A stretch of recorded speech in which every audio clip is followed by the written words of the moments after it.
49 అంటే సంతానం, 49 అంటే సంతోషం. 49 ఆంధ్రప్రదేశ్, తెలంగాణ.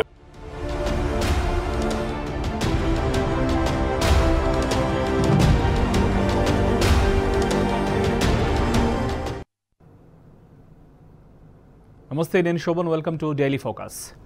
సౌత్ కొరియాలో స్టీల్ ప్లాంట్ డీల్, ఆస్ట్రేలియాలో కోల్ మైనింగ్ డీల్, భూటాన్లో హైడ్రో పవర్ ప్లాంట్, తాజాగా శ్రీలంకలో పవన విద్యుత్ ప్రాజెక్టుల కాంట్రాక్ట్.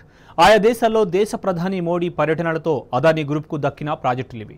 అదానీ గ్రూప్కు కాంట్రాక్టులు దక్కేలా భారతదేశ ప్రధాని మోడీ శ్రీలంకపై ఒత్తిడి చేశారని ఆ దేశ అధికారి చేసిన వ్యాఖ్యల ఆంతర్యం ఏమిటి?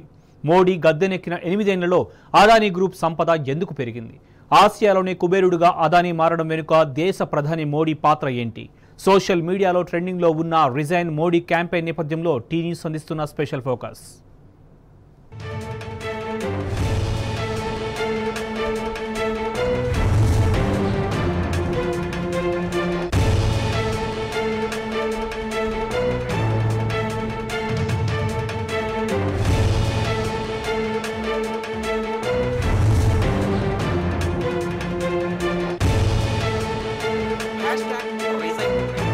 సోషల్ మీడియాలో trending demand. Twitter, Facebook, Insta ఎక్కడ చూసినా ఇప్పుడు ఇదే టాపిక్. ప్రపంచవ్యాప్తంగా పలు దేశాల్లో అధినేతలు, అధ్యక్షులపై అవినీతి ఆరోపణలు వస్తే ఏం చేస్తారు? నైతిక బాధ్యత వహిస్తూ ముందు పదవి నుంచి తప్పుకుంటారు. మరి భారత ప్రధాని పదవి నుంచి మోదీ ఎందుకు తప్పుకోకూడదని నెటిజన్లు ప్రశ్నిస్తున్నారు.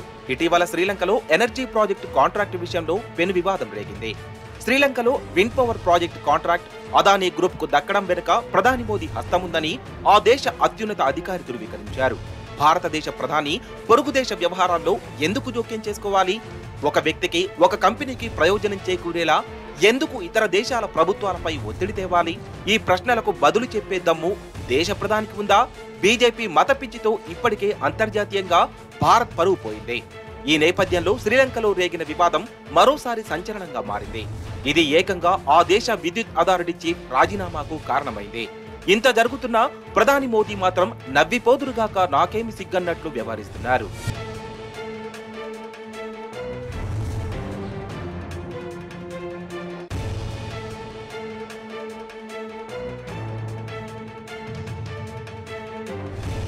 శ్రీలంక వివాదం గురించి అర్థం చేసుకోవాలంటే ముందు గుజరాత్ పారిశ్రామికవేత్త అదానీ గురించి తెలుసుకోవాలి.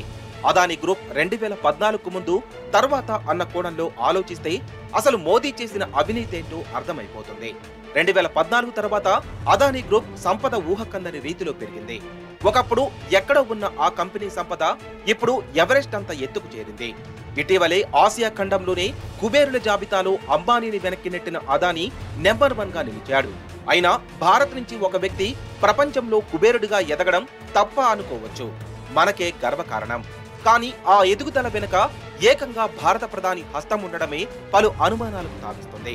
అదానీ సంపద పెరగడానికి ప్రధాని మోదీకి ఉన్న సంబంధమేంటి? ఇటీవల శ్రీలంకలో రాజుకున్న పెను వివాదమే అందుకు సమాధానం. గత ఏడాది డిసెంబర్లో అదానీ గ్రూప్ శ్రీలంకలో 2 విద్యుత్ ప్రాజెక్టు కాంట్రాక్టులు దక్కించుకుంది. మన్నార్, పునేరిన్లో పవన విద్యుత్ ప్రాజెక్టులకు సంబంధించిన కాంట్రాక్టులు శ్రీలంక ప్రభుత్వం అదానీ గ్రూప్ కు అప్పగించింది. శ్రీలంక అధ్యక్షుడు రాజపక్సతో సమావేశమైన గౌతమ్ అదానీ స్వయంగా ఈ విషయాన్ని ట్విట్టర్ వేదికగా వెల్లడించారు. వాస్తవానికి ఈ కాంట్రాక్టుల విషయంలో శ్రీలంక ప్రభుత్వం ఏకంగా చట్టాలను మార్పు చేసింది. బిడ్డింగ్ లో ఎలాంటి పోటీకి తావు లేకుండా అదానీ గ్రూప్ కు అప్పగించింది. ఈ అంశంపై శ్రీలంక పార్లమెంటులో వివాదం చెలరేగింది. దీంతో ఆ దేశ parliamentary panel public enterprises committee బహిరంగ విచారణ చేపట్టింది. ఈ విచారణలో శ్రీలంక విద్యుత్ అథారిటీ ఉన్నతాధికారి ఫెర్డినాండో చేసిన వ్యాఖ్యలు సంచలనం రేపాయి. శ్రీలంకలో విండ్ పవర్ ప్రాజెక్టు కాంట్రాక్టులు అదానీ గ్రూప్ కు దక్కడం వెనుక భారత ప్రధాని మోదీ హస్తం ఉందని ఆయన చెప్పారు. ఈ మేరకు శ్రీలంక ప్రెసిడెంట్ రాజపక్సపై మోదీ ఒత్తిడి తెచ్చారని వెల్లడించారు. స్వయంగా శ్రీలంక అధ్యక్షుడే ఈ విషయం తనతో చెప్పారని కూడా ఫెర్డినాండో అన్నారు. The president summoned me after a meeting and said India's Prime Minister Modi is pressurizing him to hand over the project to the Adani Group. I said this matter doesn't concern me or the Ceylon Electricity Board and that this concerns the Board of Investment. He insisted that I look into this. I then sent a letter mentioning that the president has instructed me and that the finance secretary should do the needful. I pointed out that this is a government-to-government deal. Ferdinando చేసిన అభియోగాలు శ్రీలంక రాజకీయాల్లోనే కాదు అంతర్జాతీయంగా పెనుదుమారం రేపాయి. అసలు భారతదేశ ప్రధాని శ్రీలంక వ్యవహారాల్లో ఎందుకు జోక్యం చేసుకున్నారని పలు దేశాల నేతలు విమర్శించారు. అయితే నష్ట నివారణ చర్యల్లో భాగంగా శ్రీలంక అధ్యక్ష కార్యాలయం ఒక ప్రకటన విడుదల చేసింది. అత్యంత పారదర్శకంగా ఈ ప్రాజెక్టుల కాంట్రాక్టులు ఇవ్వడం జరిగిందని, ఇందులో ఎవరి ఒత్తిడి లేదన్నది ఆ ప్రకటన సారాంశం. అటు తన వ్యాఖ్యలపై క్షమాపణలు చెప్పిన ఫెర్డినాండో శ్రీలంక విద్యుత్ అథారిటీ చీఫ్ పదవికి రాజీనామా చేయాల్సి వచ్చింది.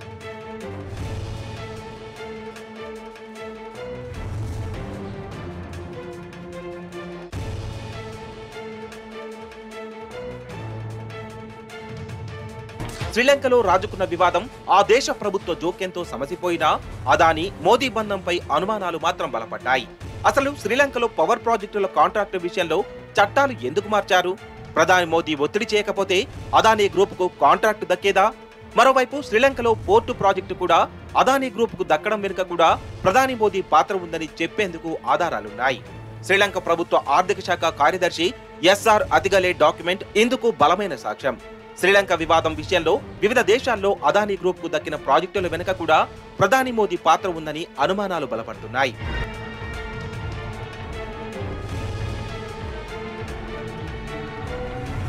గతంలో సౌత్ కొరియా ప్రధానితో భారత ప్రధాని భేటీ అనంతరం ఆ దేశంలో 37,500 కోట్ల భారీ స్టీల్ ప్రాజెక్ట్ అదానీ గ్రూప్ కు దక్కింది. ఇక ఆస్ట్రేలియాలో కోల్ డీల్, భూటాన్ లో hydro power plant Adani group కు దక్కడం వెనుక ప్రధాని మోదీ చక్రం తిప్పారని విమర్శలు వెల్లువెత్తుతున్నాయి. అటు ఆయా దేశాల్లో ప్రజలు సైతం అదానీ పెట్టుబడులను తీవ్రంగా వ్యతిరేకిస్తున్నారు. గో బ్యాక్ అదానీ అంటూ నిరసనలు చేస్తున్నారు. ఇటు మన దేశంలోనూ ప్రధాని మోదీ వ్యవహార శైలిపై తీవ్ర నిరసనలు వ్యక్తమవుతున్నాయి. ఈ అంశాలపైనే టీఆర్ఎస్ నేత TSMIDC chairman Krishank resign Modi tweet తో ఒక వీడియోను రూపొందించారు. ఇందులో శ్రీలంకలో పవర్ ప్రాజెక్టుల వివాదం, గత 8 ఏళ్లలో అదానీ గ్రూప్ సంపద పెరిగిన తీరు, వివిధ దేశాల్లో మోదీ పర్యటనల అనంతరం అదానీకి దక్కిన కాంట్రాక్టుల అంశాన్ని ఆయన ప్రశ్నించారు. సుప్రీంకోర్టు ఈ అంశాన్ని సుమోటోగా స్వీకరించి ప్రధాని మోదీని విచారించాలని డిమాండ్ చేశారు. श्रीलंका में जो आज वहां पे क्राइसिस है, वहां के नेता, वहां के अधिकारी भारत देश के प्रधानमंत्री नरेंद्र मोदी जी और उनके उद्योग मित्र अदानी के ऊपर आरोप डाल रहे हैं कि उनके कारण, उनके जो प्रेशर से वहां के जो प्रोजेक्ट, पोर्ट प्रोजेक्ट या पावर प्रोजेक्ट जो दिया गया वो नरेंद्र मोदी जी के दबाव से दिया गया, ये श्रीलंका के आरोप है. प्रधानमंत्री जी है, उनके ऊपर तीव्र भ्रष्टाचार आरोप है. हम डिमांड करते हैं कि प्रधानमंत्री जी को इस्तीफा देना पड़ेगा और उनके ऊपर मुकदमा भी करना पड़ेगा, क्योंकि बहुत सारे देशों में, ऑस्ट्रेलिया के वहां के जो बिजनेसेस है कोल के, भूटान में हाइड्रो प्रोजेक्ट है, बांग्लादेश में पावर प्रोजेक्ट है और श्रीलंका के पावर और पोर्ट प्रोजेक्ट्स और बहुत सारे जो भी प्रोजेक्ट्स नरेंद्र मोदी जी ने अपने मित्र अदानी को जो दिलाए गए हैं, उसके ऊपर, दोनों के ऊपर भी कार्रवाई होनी चाहिए. టీఆర్ఎస్ నేత క్రిషాంక్ ట్వీట్ చేసిన వీడియో నెటిజన్లను ఆలోచింపజేస్తోంది. అసలు మోదీ విదేశాల్లో పర్యటిస్తున్నది దేశ ప్రయోజనాల కోసమా లేక అదానీ గ్రూప్ ప్రయోజనాల కోసమా? అదానీ గ్రూప్ తో ప్రధాని మోదీ అంతర్గతంగా కుమ్మక్కయ్యారా? అదానీ సంపద పెంచేందుకు కంకణం కట్టుకున్నారా? దేశ ప్రజల సంక్షేమాన్ని గాలికొదిలేసి కార్పొరేట్ శక్తుల అడుగులకు మడుగులొత్తుతున్నారా? ఇవన్నీ దేశ ప్రధానికి ప్రజలు సంధిస్తున్న ప్రశ్నలు. బదులు చెప్పేందుకు ప్రధాని మోదీకి దమ్ముందా?